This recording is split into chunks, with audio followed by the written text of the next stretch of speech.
You know, I just had half a bottle of hot sauce, so I don't know if I'm going to be coherent here, but let's roll the dice and see what happens. Game preservation is an important topic in the gaming industry, with decades of stories and games relegated to older hardware that is either no longer supported or manufactured, and with a veritable bevy and slew of games being almost made obsolete due to advances in technology or just the changing of the times, game preservation is an ever important topic that is recurring in the gaming industry. And one of the biggest proponents of buying physical games is game preservation. At least that's an argument made by many. And today I want to just kind of provide my take on things. Because I used to agree that I thought physical games was the best way for game preservation to take place, but I can't say that I continue to believe that. Because, funnily enough, I think PC gaming is the best way to preserve games. So,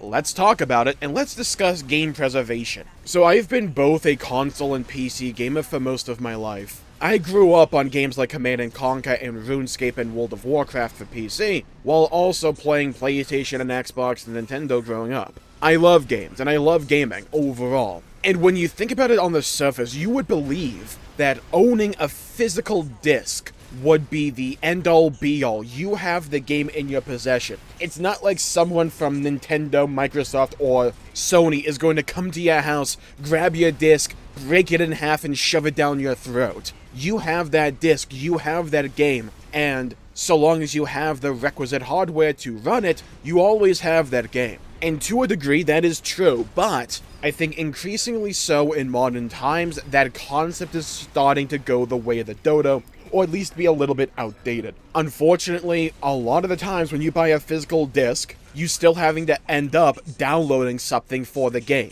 You're not getting a complete game with the disc, you still have to download some aspect of it. More often than not, I tend to find. No longer really a case of you just putting the disc in, run it, and well, there you go. It's you put the disc in, do a download, and then run it, and that download is paramount here. And I think an excellent example of this can be found in Xenoblade Chronicles X on the Nintendo Wii U, one of my favorite games of all time. But in order to run properly, there was a patch that was released in support of Xenoblade Chronicles X. It does not come with the disc. You have to download it, and without it, the game runs worse. Like, it can still run, but it's not going to run as well as with the patch. That's a minor example, but it's leading to the larger conversation here. So you may be asking, well, Jmulls, sure, but isn't that still technically better for game preservation than just having all games be digital and be at the hands and whims of the manufacturer or Sony, Nintendo, or Microsoft? Well, in terms of consoles, yes, but PC gaming exists. And this kind of leads into the larger conversation I really want to dig into this year in regards to PC gaming and dispelling some of the false notions and narratives that have surrounded PC gaming since time immemorial. And one of them is being game preservation and all PC games essentially now being digital games, and that being kind of shunned in a lot of ways by game preservationists. Well, funnily enough, I tend to find my games are more well preserved on PC than console. I have a slew of games from the PS2 that I just don't have access to right now. I have the disc, I just can't play them. Because my PS2 broke back in the day, and I decided to replace it with a PS3 that was backwards compatible, but again, time happens and years go by, and those PlayStations broke. So I now have a mountain of PS2 games that I just can't do anything with. They're glorified paperweights. And you could make the argument, just get another PS2, but eventually, down the line, that'll be a little bit hard, won't it? It's not like they're making the things anymore. At some point, technology that is no longer manufactured will eventually corrode and decay and break. And if they're no longer manufactured, that leads to scarcity. And I don't think a good enough of an argument can be made in support of game preservation when that is a looming specter, a sword of Damocles hanging above that specific slice of the industry. Now, this is not an argument that PlayStation should pump out a bunch more PS2s or anything like that. I think that consoles should always be backwards compatible, that I'll argue, but the reality is right now they aren't. And I'm not going to rely on some multi-million-dollar or billion-dollar corporation to come in and save the day. They are motivated by profits. I am motivated by games. And funnily enough, if I want to play the PS2 games, I could with PC. All I need is a legally obtained BIOS and I can get a PS2 emulator to run my games. Because that is the thing with PC. It is far more flexible, and that flexibility being one of the massive benefits of PC gaming that people on the whole don't really talk about. When it comes to consoles, you are locked into the whims and fancies of that console manufacturer, and whether or not they want the next console to be backwards compatible. That happens sometimes. Like my PS4 games, if my PS4 broke right now, my PS5 is right there, and I can play my PS4 games on the PS5. That's backwards compatible. I can't do that with my PS3, PS2, or PS1 games though.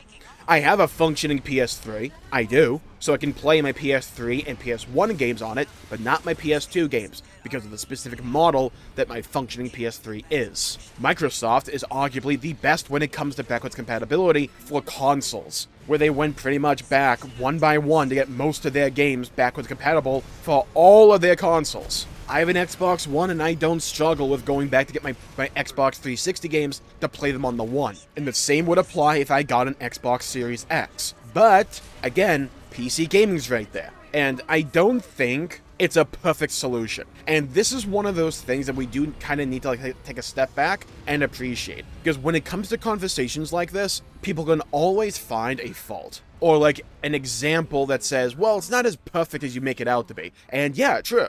Nothing is going to be perfect in regards to these solutions, but I think it's a sliding scale. It's a spectrum, if you will, where some solutions, while they may not be perfect, tend to be better on average than others. And I tend to find that the flexibility and user agency that PC gaming gives you as the player is far more advantageous to the concept of game preservation than consoles or even physical media. What do I mean by this specifically? Let's talk about files. Now, if I have a disc or a cartridge or whatever that is a physical piece of media, I can physically hold that game in my hands, and that gives a lot of comfort to a lot of people, and understandably so. We like knowing that we own things and that we have something in our hands that no one else can take away. But let's also be honest here. Things happen. Time goes on, and eventually things can break. And whether that may or may not end up being our fault or just time being time itself, things can break. And that can suck. Because if a specific, linchpin in this conversation breaks, like my old PS3, for instance, well then, I can still hold the disc for my PS2 games, I just can't play them, except on PC. There's multiple layers of things that can be broken in regards to, say, physical media. The disc/cartridge can break, the console itself can break. You can even add a third category, which is all of those things can happen, and the overarching manufacturer can decide, let's not go for backwards compatibility like Sony has elected to. Or, because Nintendo can never settle on one format for media, it can just be like, well, we now use cartridges, so we can't exactly just shove a disc from the GameCube, Wii, or Wii U into the Switch. So decisions made in the past can impact what is capable or realistically feasible in the present or even the future. But again, when it comes to PC gaming, it's just a file. And say I want to play a game from the 1980s, Marathon 1, 2, and 3. If my PC breaks, all I need to do is get another PC. I can go get those files again. If my hard drive breaks, just go re-download the files. It's not a perfect solution, and this won't apply to every game ever. And there may even be eras of gaming where you can argue physical media from consoles is a little bit more advantageous to this conversation. But I think on the whole, and especially as time progresses forward, and we get even new hardware down the line, and the capabilities of PC gaming continue to expand, I think more and more people will start to realize just how powerful and really capable game preservation can be on PC. A lot of the times when it comes to PC gaming, it's a lot of it tends to boil down to people playing on Steam, which has its own issues, right? If Steam for some reason shuts down, then I lose access to my Steam library because I'm not buying the game, I'm buying a license to play the game. That is a valid argument and something that I brought up before, and that I think should be a conversation we continue to have. But PC gaming is not just Steam, despite how that may appear every now and then. At the end of the day, emulation exists. And I know that's been a bit of a shunned topic in the community every now and then, but emulation itself, to my knowledge, is not illegal. Depends on how you do it. And if you're able to perfectly legally emulate these consoles and these games, well then, I would argue that the preservation is easier and better on PC and more long-lasting because they're just files. You can copy and paste, make backups, so even if one piece of tech breaks or whatever, you have a backup, and you can copy that to another backup, or back to a new, like, central PC. Because it's a topic of conversation that is brought up every now and then in regards to digital footprint. What is on the internet is extremely hard to borderline impossible to permanently delete. A lot of the times it has been used to fearmonger for stuff like social media and digital footprint, but that also means that certain stuff like game preservation could be more long-lasting because of that. There's always going to be some giga nerd out there